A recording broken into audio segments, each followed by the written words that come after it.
Hi friends, ఎలా ఉన్నారు అందరూ?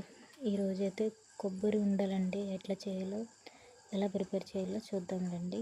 ముందుగా అయితే నేను ఒక 5 కొబ్బరికాయలండి ముదరవి కొట్టేసి నేనైతే చిన్న చిన్న పీసెస్గా కట్ చేసి మిక్సీ పట్టుతానండి. మిక్సీ అంటే మరీ మెత్తగా కాదు, పరంగా కొంచెం పెద్ద పెద్ద ముక్కలు ఉంటుంది కానండి, తురుములాగా మనం ఎలా అయితే తురుముకుంటామో అలా అండి. అలా మిక్సీ పట్టేసి కొంచెం కళాయిలో నెయ్యి వేసుకొని దాంట్లో ఫ్రై చేసుకుంటున్నానండి. బాగా ఫ్రై చేసుకోవాలి.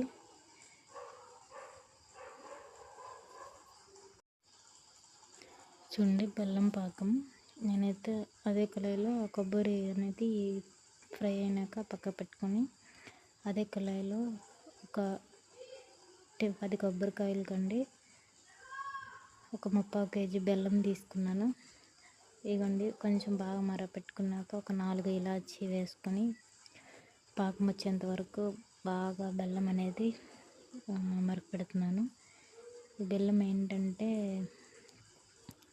చూడండి, ఇది ముద్రపాకం రావాలి. ముద్రపాకం రాకపోతే కొబ్బరి ఉండలు అనేవి సరిగ్గా రావండి.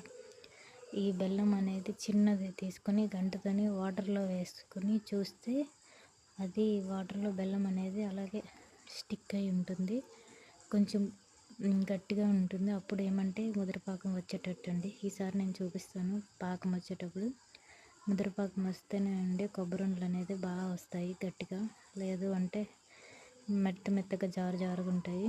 చూడండి, నేనైతే ముందుగా ఫ్రై చేసుకున్న కొబ్బరి అనేది ఈ పాకంలో వేసుకొని బాగా కలుపుకుంటున్నాను. ఇలా కొంచెం కొబ్బరి అనేది ఇందులో ఉడకనివ్వాలి. ఉడకనిచ్చిన తర్వాత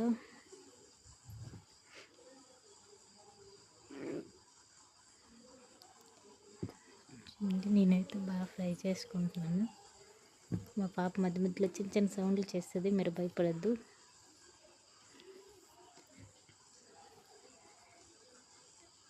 ముద్రపాకం అనేది వచ్చేంత వరకు ముద్రపాకం అయిపోయింది కదా, కొంచెం ఇదంతా పాకం కొబ్బరికి పట్టేంతగా కొంచెం టైట్గా అయ్యేంత వరకు అండి వేయించుకోవాలి. మాటకే కలుపుతూనే ఉండాలి, లేదు అంటే కళాయి మొత్తం అంటేస్తుంది, మొత్తం అడిగి పట్టేస్తుందండి. అందుకే ఇలా మాటకి కలుపుతూనే ఉన్నారు. దీన్ని మనం వేడివేడిగా ఉన్నప్పుడే ఉండలు చుట్టుకోవాలండి, లేదు అంటే చల్లగా అయిపోయినాక రావు.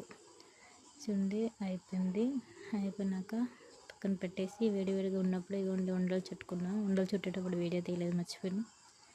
ఇదిగోండి చూడండి, కొబ్బరి ఉండలు ఇలా వస్తాయి. నా స్టైల్లో అయితే ఇలా చేస్తాం. మీకు నచ్చితే లైక్ చేయండి, షేర్ చేయండి, సబ్స్క్రైబ్ చేయడం మర్చిపోవద్దు. Thank you so much.